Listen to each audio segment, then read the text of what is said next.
오늘은 논쟁이 끝난 후 무엇을 남길까, 이런 제목으로 말씀 함께 나누겠습니다. 우리 가정에서 어머니들은, 주부들은 삼시세끼 어떤 밥을 하고 어떻게 반찬을 할까, 그게 늘 고민이시잖아요. 그런 것처럼 저는 매일 일주일 내내 무슨 설교할까, 어떻게 설교할까, 그게 밥 먹고 하는 고민입니다.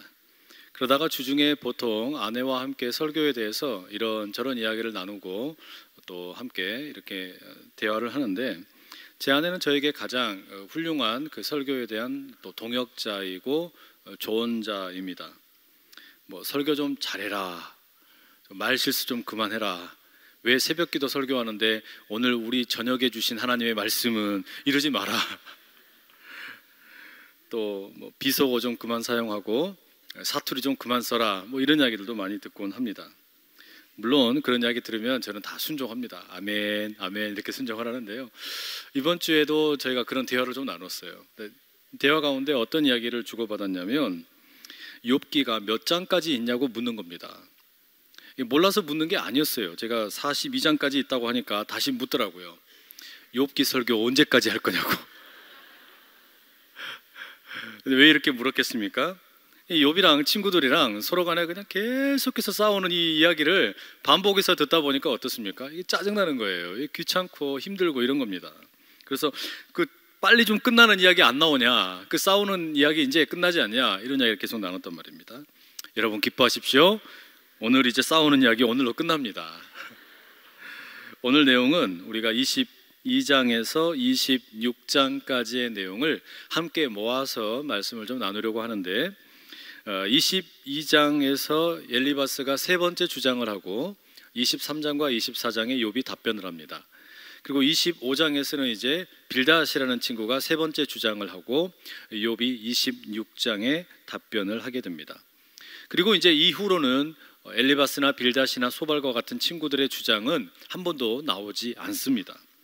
그래서 오늘은 이제 22장에서 26장 이 세 번째 주장에 대한 내용들을 담아가지고 함께 이야기하려고 그러는데요, 이 본문에서 좀 독특한 점이 있습니다. 주목할 만한 내용이 있는데, 그게 뭐냐면 이 친구들의 세 번째 주장이 들어가게 되면 분량이 많이 줄어든다라는 점입니다. 엘리바스가 15장에서 자신의 두 번째 주장을 펼치는데, 그때는 35절을 사용해서 자기 주장을 합니다. 그런데 이제 세 번째 주장이 22장에 나오는데, 이때는 이제 30절만 사용을 하게 됩니다. 또 이 빌닷이라는 이 친구는 18장에서는 21절을 가지고 주장을 했어요. 그런데 이제 마지막 주장인 25장에서는 6절밖에 그 내용이 나오지를 않습니다. 또 소발은 어떠냐면은 20장에서 29절을 가지고 주장을 했는데, 세 번째 주장의 차례가 돌아왔을 때 소발은 아예 소개도 되지 않습니다. 이 주장에 아예 참여하지 못한다라는 말입니다. 여러분, 이게 무슨 말이겠어요? 이 엘리바스나 빌닷이나 소발, 이 친구들이 지금 이 주장, 이 논쟁에서 밀렸다라고 우리가 말할 수 있는 거죠. 세 친구가 인과응보의 원리, 이걸 가지고 욥을 비판하고 또 책망을 했는데, 이 욥을 이기지를 못한 겁니다. 주장이 설득력이 없으니까 어떻게 됩니까? 결국 할 말이 줄어들게 되고 나중에는 아예 아무 말도 못하게 된다, 이런 말이죠. 그 자신들이 심는 대로 거둔다라는 이 논리를 가지고 주장을 펼치는데, 그런데 고난을 몸소 겪고 있는 욥에게 이 말이 통하지를 않고, 더욱이 욥이 세상에서 자기처럼 고난을 당하고 있는 사람들과 함께 연대를 하게 되니까 어떻게 됩니까? 삶의 의미를 더 훨씬 깊게 표현을 하고 결국은 말문이 막히는 겁니다. 달리 말하면 지금 엘리바스나 빌닷이나 소발이 주장하는 심는 대로 거둔다, 인과응보의 원리는 우리가 살고 있는 이 세상의 복잡다단한 현실을 다 포괄하기에는 한계가 있다. 그걸로는 물론 그게 완전히 틀린 건 아니지만 이 세상의 모든 이야기를 다 우리가 이해할 수는 없다, 이렇게 말할 수 있겠죠. 자, 그러면 이제 엘리바스나 빌닷이 마지막 주장을 하게 되는데, 이들의 이야기가 그러면 좀 달라지겠습니까? 전혀 달라지지 않아요. 오히려 자신들이 생각하는 하나님에 대해서 조금 더 분명하게 이제 표현을 하게 됩니다.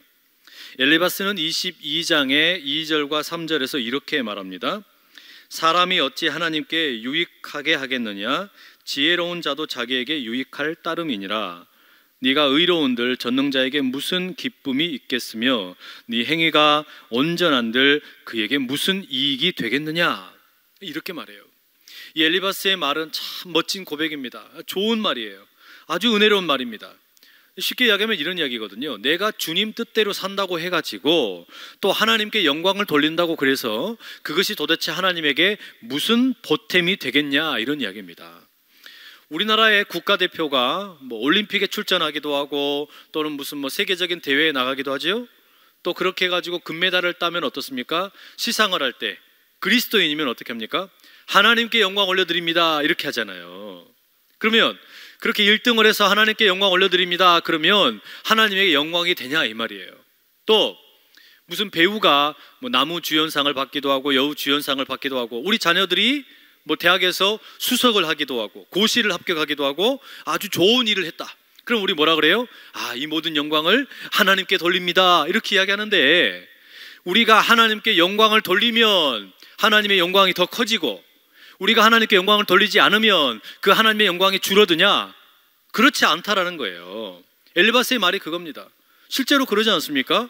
내가 하나님께 영광을 올린다 그래서 그것이 하나님에게 무슨 보탬이 되며 내가 하나님께 영광을 올려드리지 않는다 그래서 그게 하나님에게 무슨 손해가 되냐? 정말로 맞는 말인 것 같습니다. 하나님은 우리가 영광을 돌리든지 돌리지 않든지 이미 스스로 완전하신 분이니까, 부족한 게 없는 분이니까 우리가 그렇게 말해도 별 문제가 없습니다. 그런데 엘리바스의 이 말이 참 좋아 보이는데 사실은 이게 하나님에 대해서 왜곡된 이미지를 전달할 수가 있어요. 엘리바스의 이 말, 하나님은 우리가 어떻게 하든지 영향을 받지 않으신다, 우리가 영광을 돌려도 하나님께 영광에 아무런 도움이 되지 않는다, 이 말은 참 좋은 말이기는 한데 오해를 삽니다. 이 말은 이신론이 주장하는 하나님의 모습과 닮아 있기 때문에 그렇습니다. 이신론이라는 것은 이성적으로 이해되는 것만 믿는다, 이런 말이죠. 그러다 보니까 어떻게 되냐면 이신론의 하나님은 일종의 창조는 하셨지만 이 세상을 다 만들기는 하셨지만 이 세상에서 일어나는 일들에 대해서 별로 관심이 없는 하나님입니다. 이 세상에 질서를 만드시고 법칙을 만드시고 원리를 만드셨지만 하나님은 사람들이 호소하거나 울부짖거나 이런 것에 별로 관심이 없는 거예요. 그냥 정해진 원칙을 따라서 심판하면 그만인 하나님을 말하는 겁니다. 이걸 조금 더 쉽게 이야기하면 이런 겁니다. 여러분, 우리가 시계를 차고 다니지 않습니까? 그런데 이 시계를 만든 어떤 사람이 있는데 다 만든 이후에는 시계가 어떻게 돌아가든지 상관하지 않지 않습니까? 바로 그런 하나님을 믿는 거예요. 또 우리가 핸드폰을 들고 다니는데 핸드폰을 만든 사람이 있을 거예요. 그런데 다 만든 이후에는 핸드폰이 어떻게 작동되는지에 대해서 아무 관심이 없는 것, 그런 것과 똑같은 하나님에 대해서 이야기하고 있는 겁니다. 결국 엘리바스가 믿는 하나님은 어떤 하나님이에요? 하나님은 이 세상을 만드시고 사람을 만드시고 인과응보라는 법칙을 만드셨습니다. 그러면 이제 이 법을 따라서 심판만 하시면 되는 거지 사람들에 의해서 영향을 받으시는, 흔들리는 분이 아니다, 이런 말이죠. 그죠? 원칙을 따르는 심판자일 뿐이라는 겁니다. 자, 그러면 빌닷이 이야기하는 하나님은 어떻습니까? 빌닷은 이제 25장 2절에서 이렇게 말합니다. 하나님은 주권과 위엄을 가지셨고 높은 곳에서 화평을 베푸시느니라. 이 빌닷이 이야기하는 하나님의 모습도 엘리바스의 하나님 이미지와 비슷합니다. 하나님은 주권을 가지고 계신다. 달리 말하면 하나님이 다스리시고 통치하신다라는 말이죠. 하나님께서 다스리시니까, 통치하시니까 어떻습니까? 그 하나님에게 위엄이 있는 거예요. 능력이 있는 거예요. 힘이 있는 거예요. 그래서 빌닷이 이렇게 고백을 하죠. 하나님은 주권자, 통치자이시면서 위엄의 하나님이시다, 이렇게 고백하는 겁니다. 멋있죠? 문제가 아무것도 없습니다. 자, 그런데 이런 통치자 하나님, 위엄의 하나님은 지금 어디 계시냐면 높은 곳에 계시는 거예요. 높은 곳에 계신다. 그러면 여러분, 이 하나님이 계시는 높은 곳은 어디일까요? 하늘일까요? 우리가 예수님이 가르쳐 주신 그 주기도문을 시작을 할 때 하늘에 계신 우리 아버지 이렇게 기도하지 않습니까? 하늘에 계신 아버지, 그 하늘은 높은 곳이란 말이죠. 그런데 그 하늘을 우리가 알고 있는 일반적인 하늘이라고 생각을 하면 우리가 하나님 만나려면 어떻게 해야 됩니까? 비행기 타면 되잖아요. 비행기 타고 날아가면 하나님 볼 거 아니겠습니까? 또 우리보다 누가 더 하나님 자주 만나겠어요? 날아다니는 새들이 훨씬 더 하나님 잘 만날 겁니다. 그죠? 그래서 이 말은 있는 그대로, 문자 그대로 이해를 하면 조금 곤란하죠. 높은 곳에 계시는 하나님, 또 하늘에 계시는 하나님, 이런 표현은 문자 그대로 이해할 것이 아니라 비유적인 표현이라는 것을 기억을 해야 됩니다. 무슨 이야기겠어요? 하나님은 어떤 분이시냐? 우리의 생각이나 우리의 판단을 뛰어넘어 계시는 차원의 하나님이시다. 이걸 표현하려고 높은 곳에 계시는 하나님, 하늘에 계신 하나님, 이렇게 표현하는 거예요. 이 빌닷의 표현은 참 좋은 표현입니다. 그런데 여러분, 이 빌닷의 표현에서 문제는 다음 구절이에요. 빌닷이 뭐라고 말하냐면 하나님이 높은 곳에 계시는데 그곳에서 화평을 베푸신다라는 겁니다. 이 구절을 세번역 성경이 이렇게 옮겨놨어요. 그분은 하늘나라에서 평화를 이루셨다. 이게 참 좋은 말인데 뭐가 문제냐? 빌닷이 생각하는 하나님은 어떤 분이냐면 우리의 생각과 우리의 차원을 뛰어넘어 높은 곳에 계시는데 그곳에서 평화를 이루시는 분이라는 겁니다. 그러면 질문이 생기는 거예요. 아니, 그러면 하나님은 우리와는 전혀 다른 차원에 계시면서 거기에서 평화를 만드시는가? 그게 전부인가? 이런 문제죠. 빌닷의 하나님은 하늘에서 평화를 만드시는데 지금 욥이 만나고 싶은 하나님은 어떤 하나님이에요? 하늘에서만 평화가 이루어지는 게 아니라 내가 살고 있는 이 땅, 이 현실에서도 평화가 좀 이루어졌으면 하는 거 아니에요. 여기 현실에서 정의가 이루어지고 공의가 이루어지고 사랑이 이루어지고 평화가 이루어지는 그런 하나님이 좀 계시면 좋겠다. 지금 욥이 기대하는 하나님이 그런 거 아니겠습니까? 하나님께서 계시는 하늘에서만 평화든지 뜻이든지 그런 게 이루어지는 게 아니라 내가 살고 있는 현실과 땅에서도 그런 일이 이루어지면 좋겠다라는 겁니다. 그래서 여러분, 예수님이 제자들에게 가르치시는 기도 가운데 뭐라고 나옵니까? 뜻이 하늘에서 이루어진 것처럼 하나님, 뜻이 하늘에서만 이루어지는 게 아니라 이 땅에서도 하나님 뜻이 이루어지게 하여 주십시오. 우리 그렇게 기도하잖아요. 그런데 지금 우리가 이렇게 말할 수 있는 거예요. 엘리바스와 빌닷이 생각하는 하나님은 어떤 분이냐면 세상을 만들기는 만드셨지만, 창조하기는 하셨지만 원리와 원칙을 세워놓고 그걸 가지고 심판하시는 하나님, 그걸로 족하신 하나님인 거예요. 우리가 어떻게 살든지 영향받지 않으시고 우리가 하소연을 하고 외쳐도 별로 귀 기울이지 않는 그저 심판자 하나님으로 묘사하고 있는 겁니다. 그게 인과응보의 원리를 전부로 생각하는 맹점이라고 할 수 있겠죠. 자, 여러분, 엘리바스와 빌닷과 소발, 이 친구들이 심는 대로 거둔다, 이 원리를 단호하게 붙잡고서 욥을 취조하는데, 이런 현대판 이야기를 찾는다면 무엇을 들 수 있겠습니까? 아마 법을 들 수 있을 겁니다. 우리가 살고 있는 현실에 보면 법을 다루는 기관이 많이 있죠. 경찰, 검찰, 또 법원, 이런 곳들은 법을 따라서 공정하게 집행할 곳이라고 우리가 믿고 있습니다. 또 그렇게 공권력을 집행하는 사람들도 그렇게 주장을 하죠. 달리 말하면 이 법이라는 것은 만인 앞에서 공평하고 예외라는 것은 있으면 안 됩니다. 만약에 이 원칙이 무너지면 어떻게 됩니까? 이 법의 공정성이라는 것이 의심을 사게 되고 이 사회가 혼란에 빠지게 되는 것이죠. 그런데 여러분, 가만히 보세요.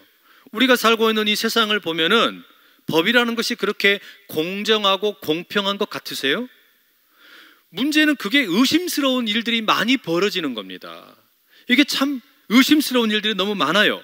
법은 분명 욥의 세 친구들이 이야기하는 것처럼 심는 대로 거둔다, 이 확고한 원리를 가지고 집행이 되어야 하는데 우리 주변에 보면 그렇지 않은 경우가 너무 많은 거예요.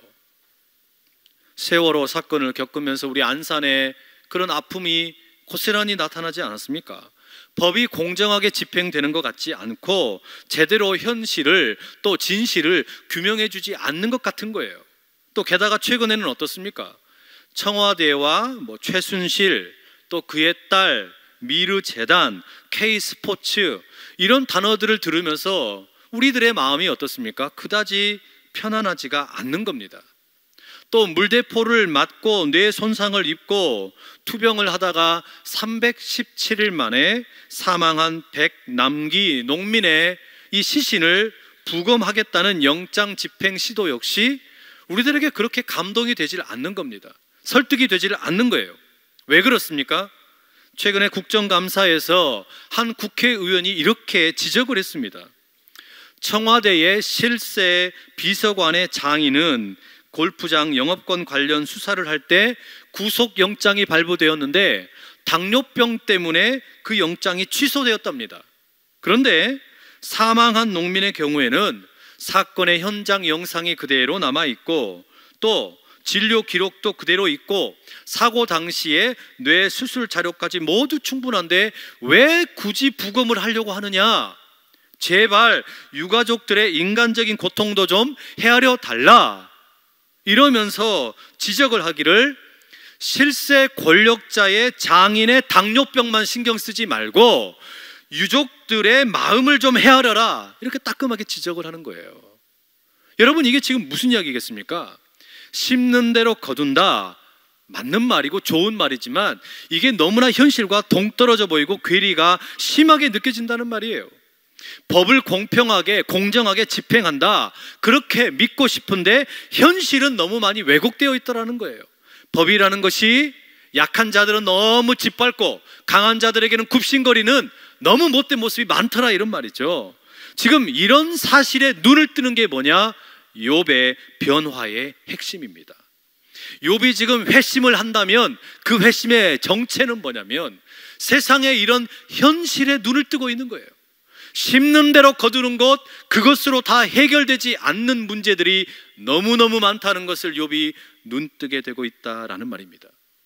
가진 것이 많았고 또 자녀들이 다 살아있고 자기의 건강이 좋을 때는 욥이 이런 사회 현실에 대해서 눈을 뜨지 못했어요. 그런데 재산을 다 잃어버리고 자신의 건강이 망가지고 자녀들이 다 죽어버리고 나니까 어떻습니까? 욥이 비로소 이런 왜곡된 모습에 눈을 떠가고 있는 겁니다. 여러분, 욥이 이 눈을 어떻게 뜨게 되었습니까? 어떻게 이런 세상의 왜곡된 모습에 대해서 관심을 갖게 되었습니까? 낯선 경험을 끌어안았기 때문입니다. 자신에게 찾아온 고통이라는 낯선 경험을 끌어안고 그것과 함께 씨름하다 보니까 어떻게 되는 겁니까? 새로운 세상에 눈을 뜨기 시작을 하는 거예요. 여러분, 이 낯선 고통이라는 경험, 달갑지 않은 손님이지만 욥이 그것을 끌어안고 붙들었더니 이제 새로운 시각을 얻게 되는 거예요. 마치 여러분, 이것은 우리가 여행을 떠나는 이유와 같습니다. 왜 우리가 낯선 곳으로, 낯선 문화로, 낯선 언어의 세계로 여행을 떠납니까? 쉼을 누리기도 원하지만 때로는 바로 그 낯선 곳에서 우리의 견문을 넓히고 인격이 성숙해지기를 원하기 때문일 것입니다. 그런데 가만히 보면 여러분, 우리의 인생의 모든 경험이라는 것이 다 여행입니다. 이게 낯설은 거예요. 낯설은 곳으로 떠나는 여행이라는 말이죠. 우리가 결혼을 한번 생각해 보십시오. 남자와 여자가 결혼을 왜 합니까? 어제 제가 결혼식에 주례를 했는데 이런 이야기 나눴어요. 결혼하면 다 좋을 것 같지만 사실은 되게 고통스러울 것이다. 쪼개져야 될 것이다. 나눠져야 될 것이다. 내 생활 습관이 다른 상대방에 의해서 영향을 받게 될 것이다. 여러분, 이게 결혼의 진실 아닙니까? 날마다 무슨 꿈만 먹고 사는 거 아니잖아요. 결혼식이라는 것이 뭡니까? 결국은 낯선 여행의 출발점입니다. 내가 잘 알고 있는 사람과 결혼하는 것 같지만 실상은 우리는 사람을 잘 모릅니다. 결혼한 나의 배우자도 잘 모르는 거예요. 평생을 살아도 잘 모르는 분들이 많이 있습니다. 저는 지금도 제 아내를 잘 모르겠어요. 제 아내도 아마 저를 잘 모를걸요. 여러분들은 어떠신지 모르지만 저희는 그래요. 여러분, 그러니 이 결혼이라는 게 어떻습니까? 낯선 배우자와 함께 생활을 하면서 나의 인격이 점점 더 다듬어져 가고 성숙해져 가는 거 아니겠어요? 또 결혼을 해서 자녀를 낳습니다. 출산하는 거, 이거 어떻습니까? 이거 완전 멘붕입니다. 이거 낯선 풍경이 펼쳐지는 겁니다. 시도 때도 없이 울어대지, 밥 달라고 울어대지, 또 안아달라고 울어대지. 정말 피곤하고 짜증납니다. 귀찮죠. 주님, 어쩌자고 저에게 이런 시련을 주셨습니까? 후회해봐야 이미 늦었어요. 그런데 여러분, 우리가 자녀를 키우면서 이런 고난과 역경과 아픔을 겪으면서, 물론 뭐 자녀를 키우는 걸 뭐 고난이라고 이야기하기는 좀 그렇지만 말이죠, 이런 자녀를 키우면서 여러분 어떻습니까? 사실은 우리 인격이 성숙해져 가는 거잖아요. 내가 그렇게 저 갓난쟁이였을 때 우리 엄마와 우리 아빠를 이렇게 힘들게 했겠구나, 아무데나 뒹굴고 다니면서 손에 잡히는 대로 다 집어먹고 아무데나 막 응가도 하기도 하고 기저귀가 넘치도록 그냥 푸지게 응가를 하고 무조건 나만 세면서 울어댔겠구나. 이 자녀를 키우면서 부모님의 마음을 헤아리게 되고 또 어미됨과 아비됨을 경험하는 것이잖아요. 그러니 여러분, 이 결혼이 되었든지 출산과 육아가 되었든지 이게 다 뭡니까? 낯설음을 끌어안는 여행이에요. 인생이라는 게 그렇다는 말입니다. 여행이에요. 어떤 답이 정해져 있는 수학 문제를 푸는 것이 여행이 아니라 사실은 답이 정해져 있지 않은 알 수 없는 길을 걸어가는 게 인생입니다. 이게 여러분, 우리 인생에 그래서 어떻습니까? 때로는 우리 걸어가는 길이 빽빽한 밀림을 걸어가는 것 같고, 때로는 떼약빛에 걸어가는 광야길을 걸어가는 것 같고, 어떨 때는 아스팔트 포장길을 달리고, 어떨 때는 물속에서 헤엄을 치는 것 같고, 때로는 평탄한 길을 걷는 것 같기도 하다는 말입니다. 여러분, 그렇기 때문에 인생이라는 것은 답이 정해져 있겠지, 그 답을 찾아가는 게 아니라 낯선 세계 속으로 나를 개방하고 열어놓고 거기에서 씨름하며 새로운 일들을 경험하는 소풍과 같은 것이란 말이에요. 여행이 그런 것이란 말이죠. 여러분의 삶이 대답이 없는, 답이 주어지지 않는 이 인생길, 소풍의 길을 걸어가는, 바로 그 속에서 인격이 성숙해지는 위대한 길이 되기를 간절히 축복합니다. 욥은 지금 바로 그런 눈을 갖게 되었어요. 바로 그런 시선을 얻게 된 겁니다. 자, 그렇기 때문에 이제 22장에서 26장까지의 마지막 세 번째 논쟁이 끝나고 난 후에는 이제 논쟁을 마무리하게 됩니다. 이 논쟁을 마무리하면서 그렇다면 욥이 어떻게든 결론을 내려야 할 것인데, 도대체 어떤 결론을 내리고 있습니까? 그것은 찬양입니다. 오늘 함께 읽었던 본문 가운데 7절과 8절의 말씀을 제가 세번역 성경으로 읽어드립니다. 하나님이 북쪽 하늘을 허공에 펼쳐 놓으시고 이 땅덩이를 빈 곳에 매달아 놓으셨다. 구름 속에 물을 채우시고 물이 구름 밑으로 터져 나오지 못하게 막고 계시는 분이 하나님이시다. 오늘 우리가 본문으로 택한 이 구절은 사실은 조금 논란이 많은 구절입니다. 많은 학자들이 뭐라고 말하냐면 이것은 욥의 말이 아니고 아마도 빌닷이나 소발과 같은 친구의 말일 것이다, 이렇게 말합니다. 왜냐하면 그 표현들이 가만히 보면 친구들이 말하는 것과 비슷하기 때문입니다. 그런데 저는 이 본문의 최종 형태를 고스란히 존중을 해서 이 말씀을 욥의 말로 받아들이고 읽어보려고 합니다.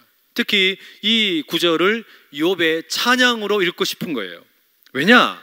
왜 이렇게 읽어보려고 하는 거냐면, 자, 상황을 한번 보세요. 치열한 논쟁이 벌어졌고 다툼이 있었고 서로 비판을 했는데 이제 막바지로 치닫고 있습니다. 친구들은 이제 말을 더 이상 하지 않습니다. 친구들의 말은 모두 다 끝났고 남겨진 것이라고는 이제 욥의 말밖에 없습니다. 욥은 이제 어떤 식으로든지 이 논쟁을 마무리해야만 하는 겁니다. 욥은 이제 27장에 넘어가게 되면 친구들에게 마지막 어떤 이야기를 들려주게 되는데, 그 이야기를 들려주기에 앞서서 먼저 무엇을 하는 거냐? 자신의 마지막 이야기를 피날레로 친구들에게 하기 전에 마지막 논쟁을 끝내면서 뭘 하는 거냐면 하나님을 찬양한다는 말입니다. 이건 친구들과 반대이죠. 친구들은 처음에 이야기를 시작을 할 때 하나님을 찬양하고 경배했습니다. 그러나 마지막에는 어떻게 되었습니까? 그런 것은 온데간데 없고 욥에 대한 비난밖에 남지 않았습니다. 그런데 욥은 반대인 거예요.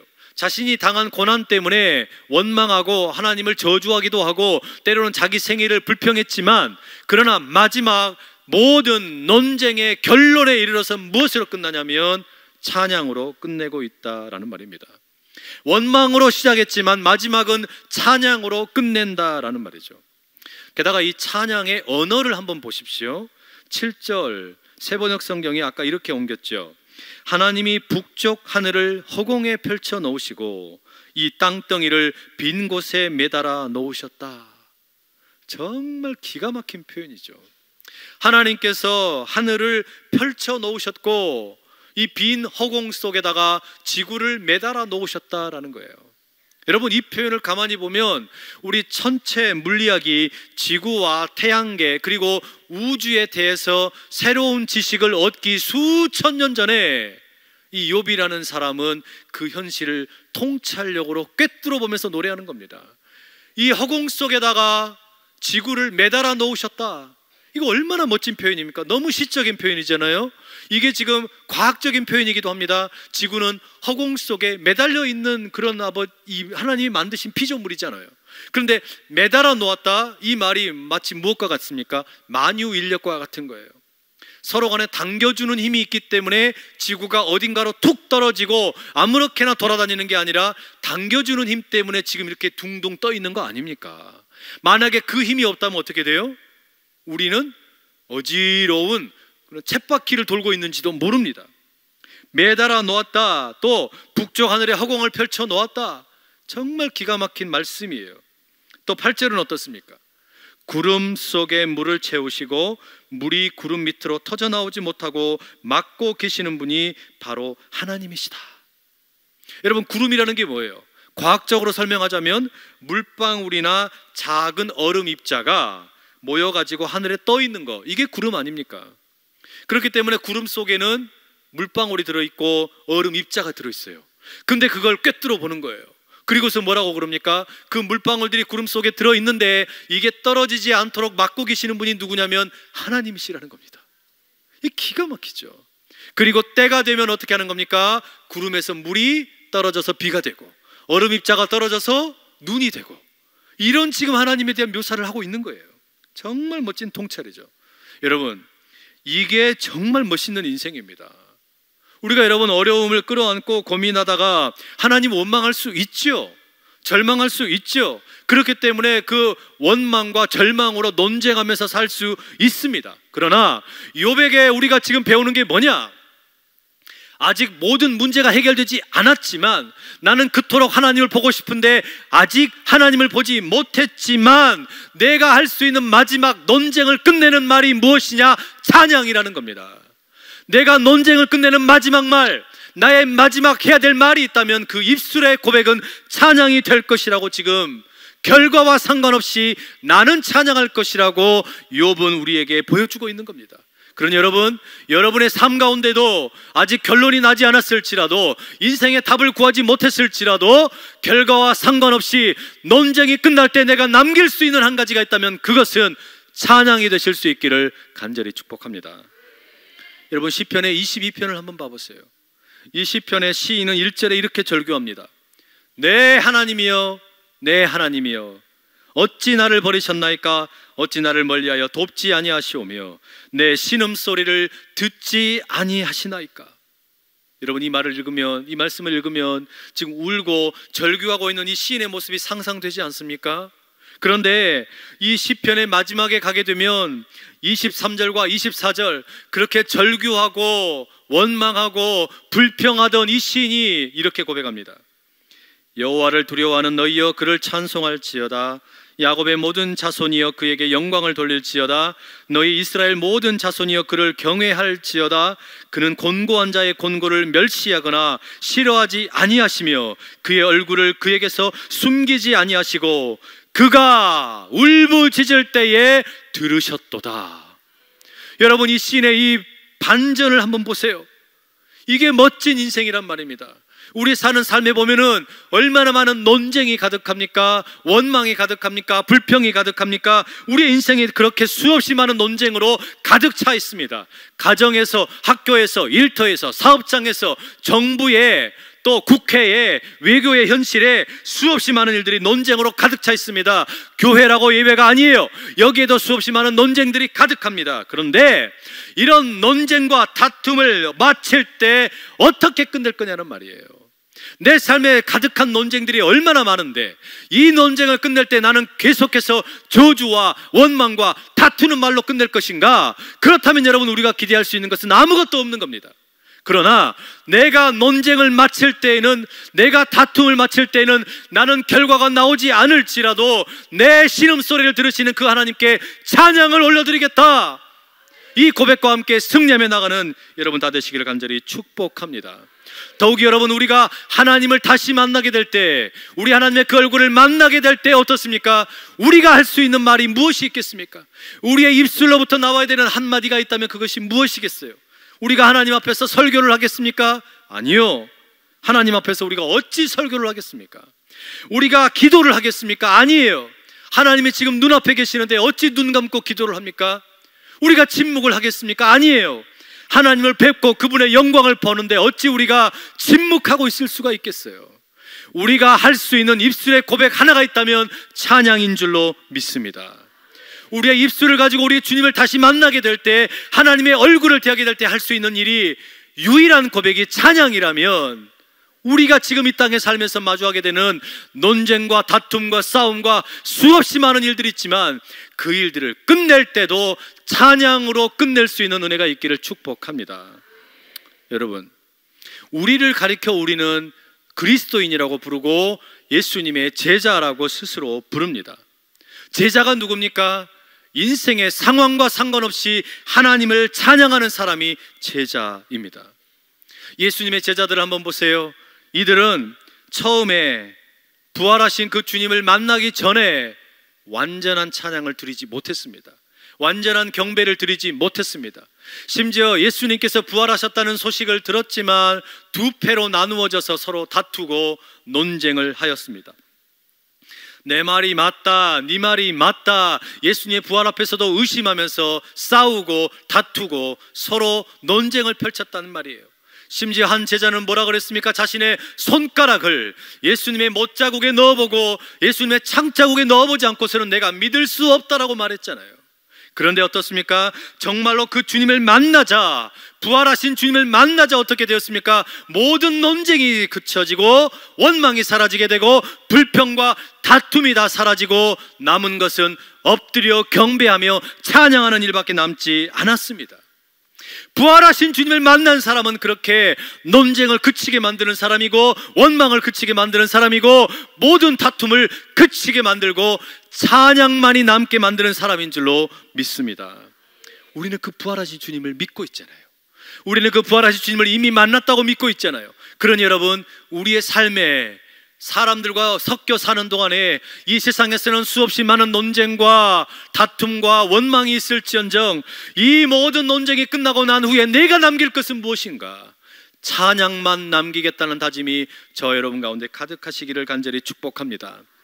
세상의 모든 민족이 하나가 되어서 위대한 하나의 찬양대가 되어 영광스러운 주님을 바라보며 주님께 오 주여 어서 오시옵소서, 어서 오시옵소서, 마라나타 마라나타 이렇게 찬양하며 모든 논쟁을 바꾸어 찬양으로 바꾸어내는 위대한 예배자가 다 되시기를 간절히 축복합니다.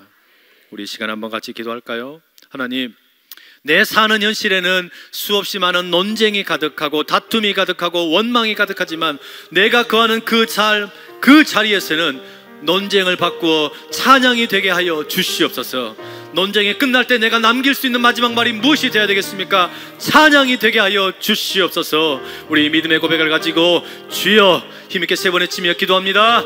주여 주여 주여 사랑하는 아버지 하나님, 우리는 가정에서, 일터에서, 사업장에서, 또 심지어는 교회에서, 또 이 나라의 정치와 또 정부와 모든 현실을 바라보면서 수없이 많은 논쟁이 있음을 보게 됩니다. 그러나 주님, 우리의 입술의 고백, 마지막 하나의 고백이 있다면 이 논쟁을 마칠 때에는 주여 찬양만이 남게 하여 주시옵소서.